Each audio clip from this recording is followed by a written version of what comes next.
This is The Secret Lies Within, and I'm John Trevelyan.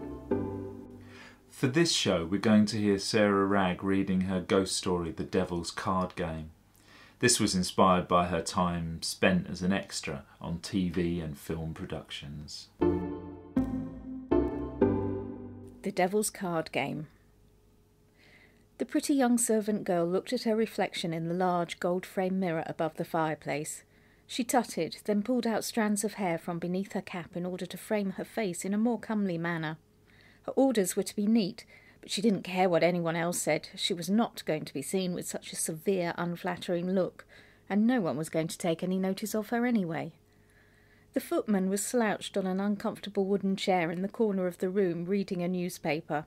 He took absolutely no notice of what the girl was doing, nor did he bother to look up when the door opened and the servant girl's mistress came in. Milady swept into the room, swishing the skirts of her long Regency-style dress as she walked self-consciously towards the pretty young servant girl. She looked briefly at her own reflection in the mirror, turned and swished back into the middle of the room.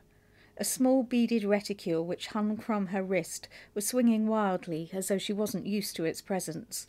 She sat on a chair which had a large faux leather handbag tucked underneath it. The pretty servant girl turned round and looked at her mistress. "They've given you an amazing bosom," she said. The footman glanced up from his newspaper and studied the woman's new attributes briefly. "I can't see my feet," said Milady. "This is so much better than a wonder bra." "Do I look all right?" asked the servant girl. "They stuck me in this horrible cap thing and it makes me look awful.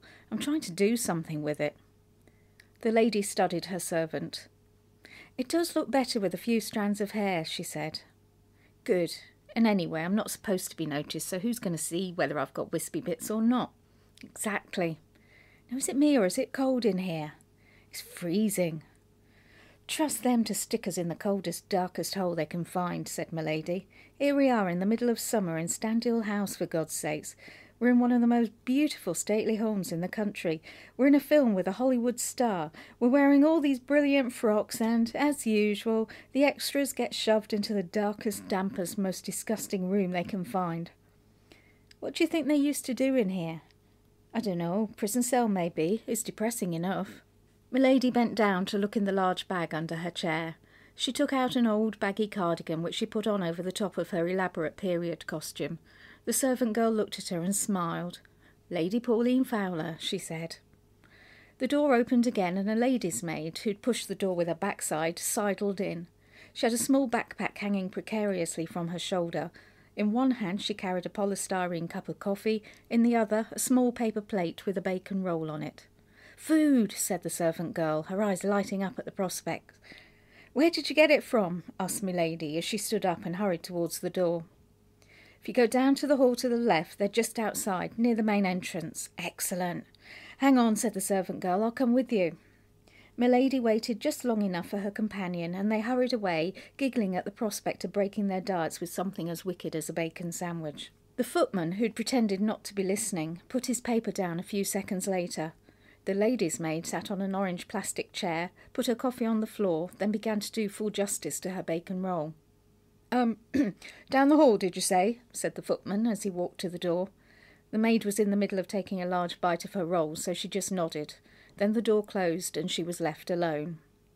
It really was cold in the room, and she wished she'd also brought a cardigan. It had been quite warm that day, but they were filming late into the night, and she should have realised it was bound to get a bit chilly. At least they were serving hot tea and coffee, which ought to help a bit. Carefully holding the paper plate out of harm's way, she bent down to pick up her coffee. As she did so, she heard a grandfather clock strike midnight. Straightening up, with the coffee in her hand, she looked around the room for a clock, but there was nothing more than a few chairs, the mirror on the wall, and some of the film crew's equipment that wasn't currently needed. She drank some coffee and bent down again to put the cup back on the floor. She was intending to check the time on her phone. As she was rummaging for it through her backpack, a man's voice rang out loud and clear. "I am the master of this house, and I shall play cards with the devil if I so wish." She straightened up with a jolt, tipping over the coffee cup as she did so. She looked in the direction the voice had come from. Underneath the mirror there was a large stone mantelpiece, but it had been boarded over and painted the same grey colour as the rest of the walls. As the lady's maid looked at it, a bright, crackling fire began to burn in an open grate, though she couldn't feel any warmth from it. Then, slowly, she saw the translucent outline of a man appear in front of the fire. The man was dressed in Regency clothes. She recognised it because it was similar to the costumes the actors were wearing. The image became clearer, and she could see the man was sitting at a table, playing cards, though she couldn't see who with. Suddenly the man dropped his cards and held his hands up to shield his face. He grimaced as though he'd seen something terrible and unworldly, and let out a howling, blood-curdling scream. Then the image disappeared, leaving her alone with the grey walls and the boarded-up fireplace. She sat transfixed with horror throughout, not noticing the spilt coffee creeping into the hem of her dress. Then, when the vision had faded, she echoed the man's scream with one of her own and ran out of the room. Just outside the door she crashed into a couple of cameramen who were walking past the room on their way to get some tea. Once they'd recovered from the shock of being assaulted by an hysterical lady's maid, they tried to calm her down and asked her what was wrong. By this time the 3 other extras had returned with their bacon sarnies, and giving her strange looks, opened the door to the room. "Don't go in there!" screamed the maid. "Why? What's the matter?" "It was horrible. I saw a ghost." "A ghost?" said the other 2 women. "Oh, my God," said the footman as he backed away, seeking safety behind some lighting equipment. "It was probably someone playing tricks," said Graham, one of the cameramen. "We'll go and have a look for you, won't we, Nick?" "Course we will," said the other cameraman, smirking. "Well," said the lady's maid, "in that case, can you get my backpack for me? There's no way I'm going back into that room." "Me too," said milady. "Mine's a large bag under the chair." "OK, ladies," said Nick as he winked at his colleague. Tentatively, the 2 men pushed the door and looked around. Then Nick let out a blood-curdling scream, and the 3 women squealed as they jumped back against the wall. "Did you see anything?" said the servant girl.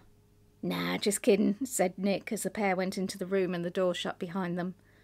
"What do you reckon, Graham?" "Dunno, but you really got them going just now." The 2 men laughed. Nick looked briefly round the room, then picked up the maid's backpack and milady's large handbag, slinging them over his shoulder, whilst Graham paced around the room. "Can't see anything to get worked up about." "Me neither." "Bloody women. Bloody extras." "Look on the bright side," said Graham. "It gives them something other than disrupted lunch breaks to whinge about." Nick moaned in a ghostly sort of way and flapped his hands around Graham's head. "Damn you, sir, you appear to leave me no choice." A 3rd man's voice rang out loud and clear. "Eh?" "Sir, you have not been playing fairly," said the voice, and the cameramen heard the crash of someone's fist being brought down on a flimsy wooden table.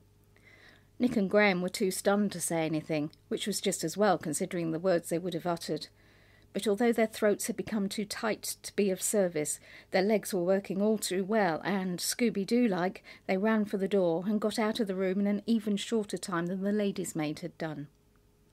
By this time quite a crowd had gathered, other extras dressed as late 18th century servants, technical staff, catering staff, the 3rd assistant director, and an assortment of crew. A hub of voices greeted the 2 men as they shot through the door and slammed it behind them. Milady and the lady's maid rushed at them and took their bags off Nick's shoulder. "You saw it then," said the lady's maid as she scrutinised Nick's face. Nick nodded vigorously. "Well, I'm not sitting in a room with any ghost in it," said another maid. "Me neither," said one of the catering staff, who was never expected to be in there in the first place. The 3rd assistant director began to smell trouble. He sent the runner off to fetch the 1st assistant director, who had more authority than he had and would know what to do in the event of an extra's mutiny. By the time the 1st assistant director arrived, the ghost had become quite an event. The corridor had become crowded with people sipping coffee from polystyrene cups and chatting happily amongst themselves, swapping stories about ghoulish experiences and urban myths. Accompanying the 1st assistant director was the general manager of the stately home, Mrs. Jennifer Harding, a woman who had been a Sloane Ranger in her younger years but was now a formidable matriarch, an essential quality when dealing with parties of bored school children with the habit of sticking chewing gum onto priceless tapestries. "I gather you've met the Duke," boomed her megaphone vowels. Instinctively the crowd drew back to afford Mrs. Harding a clear passage to where Nick, Graham and the lady's maid were standing. "He's in there," mumbled Graham as he looked at his shoes and pointed to the door with his thumb. "He doesn't appear often," boomed Mrs. Harding, "so I hope you're feeling honoured." "Where's the toilet?" asked the lady's maid, but ran off without waiting for an answer. "I've never seen him," Mrs. Harding continued as she opened the door and put her head into the room. Nick and Graham shuffled away from the door, but a few others moved closer and tried to look over her shoulder. "Nope, he's gone." Her voice echoed around the empty room. "Shame." She turned to face the filmmakers once more, smiling broadly. "But who is he?" asked Graham. "Was. The 4th Duke of Standhill, 1773 to 1816. Great friend of the Prince Regent's, but he ate a lot less and drank a lot more than Prinny. Terrible bully. Ruthless. Please don't lean against the wall, your wig powder's leaving a mark," she added to the rather well-built fop, who was actually the major Hollywood star. He was famous for his leading roles in action movies, but had signed up for this period romantic comedy in order to show his sensitive side. Although his usual screen persona was that of the macho maverick, Mrs. Harding terrified him, and he meekly complied with her request. "Where was I? Yes, Duke of Standhill. This used to be his seat. Then, one summer night in 1816, the Prince Regent was there, but he'd gone to bed with one of the serving wenches. Actually got her preggers. Her great or something granddaughter runs the gift shop here, but I digress. The Duke was playing cards on that Saturday night with his friends when the clock struck midnight. A servant comes in to remind him it's a sin to play cards with the Sabbath. 'I am the master of this house, and I shall play cards with the devil if I so wish,' said Standhill. And then, hey presto, the devil appears. Well, the Duke lets out a blood-curdling scream and tries to cover his face so he doesn't have to look at this hideous apparition, but he's rooted to the spot. Friends and servants scarper PDQ, of course, though some of them crept back and listened outside the door. Beelzebub had Standhill transfixed. 'Aha,' he said, 'so you wish to defy the Sabbath to play cards with me. So let's make it interesting. Your soul has always belonged to me,' he continued, referring to the Duke's rather debauched lifestyle, 'but I am willing to play you at cards. If you win, I'll give you back your soul. If you lose, I shall take you directly back to hell with me.' The Duke recovered his senses and replied, 'Damn you, sir, you appear to leave me no choice.'" "That's what we heard him say," interrupted Graham. "Really?" For the first time, Jennifer Harding appeared to be impressed. "Did you hear anything else?" "Yeah, there was a thump like someone banging on a table, and he said something like, 'Sir, you have not been playing fairly.'" "Oh, yes," said Mrs. Harding, as though Graham had rekindled some distant childhood memory. "Of course, the Duke was terrified of the devil, and for the first time in his life he actually played fairly. But Beelzebub being Beelzebub, the devil cheated. Standhill should have expected something like that, but it seemed to take him by surprise when he lost hands down. 'So you have not been playing fairly,' he said, but the devil just laughed. Indeed, it said he laughed so loud that the people who had been listening at the door ran away in fright. And when they returned, they found the Duke dead in his chair, clutching his cards in his hand. In fact, he was holding them so tightly they couldn't wrench them away, and they were buried with him. He's been haunting that room ever since. That's why it's shut up and hardly ever used." The awed silence of the crowd was broken by the arrival of Robert Andrew, the film director. He hadn't had a commercial or critical success for 3 years and was counting on this movie to restore his reputation. Needless to say, his alcoholically frayed nerves were almost at breaking point without the added inconvenience of the extras making such a fuss. "For God's sakes, we're already over budget. Now let's get back to work, people. We're filming the scene where everyone's searching for Miss Darcy and Mr. Baghope in the garden. Anyone who's not on the set in the next 2 minutes is sacked, and I mean it." He stalked off and was followed by the crew, actors and extras, who could tell that he wasn't bluffing. Nick and Graham were the only crew left because they wouldn't be needed until the indoor shots were being filmed, but Mrs. Harding lingered for a few seconds longer. "Such a shame we can't get the photograph of the Duke. It would make an excellent postcard," she said, then left to ensure that the film crew didn't destroy too much of the house's beautiful gardens. "Are you thinking what I'm thinking?" said Graham. "I've got my video camera in the back of my car," said Nick. "We could make a fortune with something like this. I'll get the camera. I'll find a spare tripod." And so the two men went back into the haunted room, commercial prospects overruling fear, and set up a camera focused on the spot in front of the fireplace where the lady's maid said she'd seen the Duke. Then they set it to record and left the room. "We can pick up the camera tomorrow," said Graham. "But it's Saturday, our day off." "Even better, no one else will find it. Look, I'll come back in the morning, get the camera and bring it straight round to yours, okay?" The next morning they sat watching the footage on Nick's laptop. For a long time nothing happened, and they'd fast-forwarded a lot before anything appeared. Rewinding it just before the action, they pressed play and watched intently. Gradually the grey walls in the background were replaced by a blazing fire. The end of a large mahogany bookcase was seen to the right of the fire, a gold-leaf table with a big painted vase and an untidy pile of papers on it to the left. In front of the fire was a thick Chinese rug, and in front of this was a small card table. The fourth Duke of Stanthill was sitting on the right of the table, in profile. He was drinking wine, which was as red as his nose, and he was holding a hand of cards. There was a man sitting with his back to the camera, and yet another could be seen sitting opposite. Cards and silver coins were on the table, and 4 men were obviously in the middle of a game, though they couldn't see who the last player was because that person was out of shot. No sooner had this image established itself than a clock struck 12. They heard a knock at the door, and the Duke shouted, "Come!" A nervous footman appeared to the right-hand corner of the screen. "Begging your pardon, sir, but 'tis the Sabbath." "Pah!" "No, he's right, Stanthill," said the unseen player. "It's a terrible sin to gamble on the Sabbath." "I'm the master of this house, and I shall play cards with the devil if I so wish." As he said these words, he beamed bravely at his friends, but the servant's face became very pale, and he raised his arm to point at a spot off camera. "Sire," he whispered. The Duke looked in the direction the servant was pointing. He dropped his cards, and his face became contorted with terror. He screamed, lifting his hands to cover his face to try and shield himself from that terrible sight. His 3 friends also began to scream. Then they threw back their chairs and ran from the room, taking the servant with them.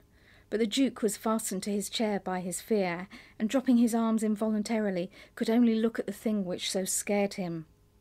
"Ah, so you wish to defy the Sabbath to play cards with me, sir?" said a deep, rasping voice. The Duke's jaw began to work up and down, and incoherent mumblings came out of his mouth instead of words.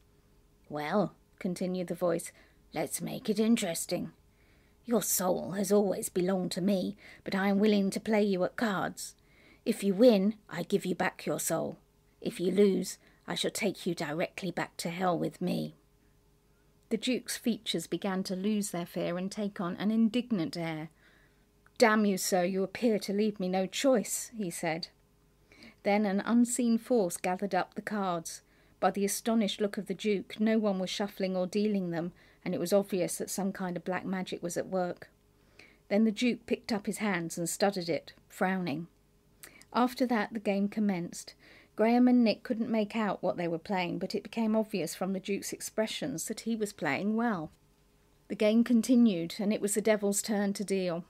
Each card was thrown in from the left of the screen, but frustratingly nothing more than a tiny blob which seemed to be the tip of a finger was ever seen of him. As the game progressed, the Duke became more confident, clutching his cards closer to his chest and the flickers of a smile at his lips. After a few moves, Satan's cards were thrown onto the table in front of him. "I have won the game, Duke Stanthill, and I claim my prize," rasped the devil. The Duke, boiling with rage and fear, thumped his fist on the table, but without letting go of his cards. "Sir, you have not been playing fairly." The devil began to laugh. "You seem to have laboured under the impression that this was a fair game," he rasped, and began to laugh more and more loudly. The noise filled the room until Nick and Graham began to think there was no other sensation. Their breath became laboured and heavy, and they could feel their hearts thumping against their chests so violently it was like their organs were trying to smash through their ribs and reach out into the world. But the devil's laughter was loud and unrelenting. It seemed to them that the only way of escaping it was through hysterical madness. Suddenly Nick had the presence of mind to lunge at the computer and put the sound on mute. With the devil's screeching laughter silenced, the men regained control of their senses. Looking back at the screen, they saw the Duke slumped back in his chair, his head hanging awkwardly over the back, his mouth open and his lifeless eyes staring at the ceiling. He was still clutching his hand of cards, which were pointed towards the camera. They could clearly see he had 4 aces. "I've never played a game where you lose with 4 aces," said Graham. The images faded from the screen and the grey walls of the present-day room returned. "Look, I don't think we should take this any further," said Nick. "No, we've got to. We can't get this close to the devil and give up." "But we don't know what we're dealing with. This is black magic. It's evil, whatever you like to call it. We shouldn't meddle with these things." "Look, I thought I saw something. Let me find it." He leant over the laptop and rewound the film. When he'd found what he was looking for, he played it forward in slow motion. He peered at the screen until he found the footage where the devil was dealing. Then he paused the image and beckoned Nick over. "Look at this," he said. "What?" "This." Graham pointed at a very small point, right on the very edge of the screen. Nick peered at it for some time and eventually worked out that it was the very tip of a finger, but instead of being soft and fleshy, it appeared dark and leathery, a bit like the millenniums-old flesh of newly unwrapped pharaohs. The fingernail was uncared for, jagged, and had plenty of dirt underneath it. "My God," said Nick. "It's the devil." Graham snorted a nervous giggle. "Do you know what this means?" "What?" "If we reposition the camera tonight, then we'll be able to capture the devil on film. Just think of it. We could be the first living people to see exactly what the devil looks like." Nick whistled. "Think of the money we could make selling the film. There isn't a TV station in the world that wouldn't pay millions for something like this," said Graham. "My God. Nick, look, I'm not so sure about this. We don't know what we're dealing with. Oh, don't be such a wimp. This could make us. It'll be better than winning the lottery." "Well," said Nick after hesitating for a while, "all right, I suppose." "Attaboy, you won't regret this." So that night they went back to Storytellers House and set up the camera again, this time pointing it further to the left in order to record the devil's image as well as the Duke's. Sunday was to be the last day of shooting at the stately home. The call time was 7 in the morning, but after a sleepless night, Nick and Graham arrived at 6:30 in order to retrieve their camera before anyone else found it. But as they arrived at the house, they were greeted with the blue flashing lights of fire engines, police cars and an ambulance.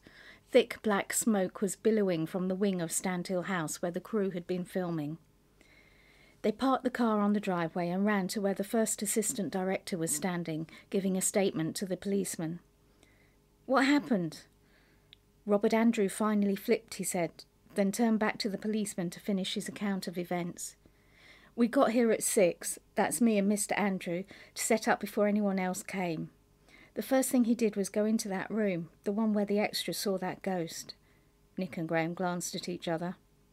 "He said he'd found a video camera which was nothing to do with the shoot and thought someone might be up to no good. You know, some people try and take pictures of the stars to sell to the tabloids. It was rather a long time in there and I assumed he was looking at the footage on the camera. Well, the next thing I know, he's screaming bloody murder. I could hear him from the garden. I tried to get into the room, but he must have pushed something heavy against it. He kept screaming, 'It's the devil! I've seen the devil! Oh my God! Oh my God!' I haven't got a clue what he meant. He's been under a lot of strain lately, so I suppose the stress finally got to him. Well, then he started smashing up the place, at least that's what it sounded like. I was pounding on the door shouting at him to stop when I first saw the smoke. I tried to kick the door open, but it wouldn't budge, so I ran out to see if I could find another way in and called the fire brigade on my mobile. I'm really sorry, but by the time I'd run round to the window, the smoke was too thick and the fire too big for me to do anything."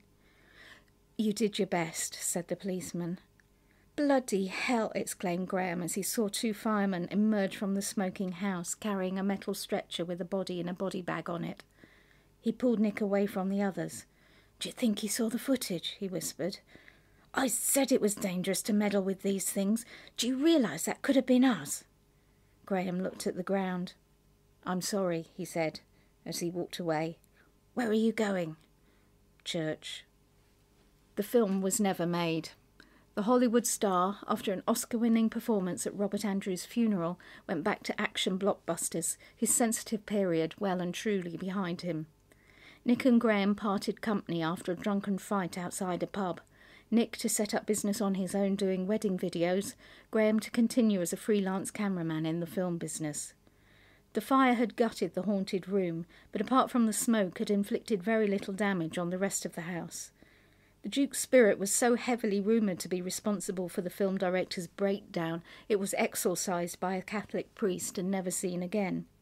The room was renovated to its original splendour, with the fireplace and mahogany bookcases, together with other items of Regency furniture, which had been bequeathed to the National Trust and had nowhere else to go.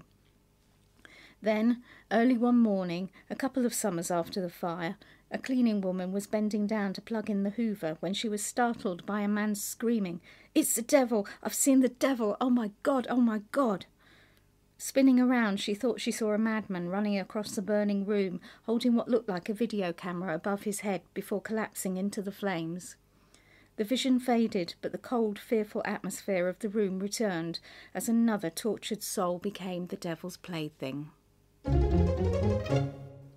The Secret Lies Within was produced by me, John Trevelyan, with the support of Talliston House Gardens. It's a project where ordinary people have taken an ordinary place and transformed it and themselves into something quite extraordinary. Find out more at talliston.com.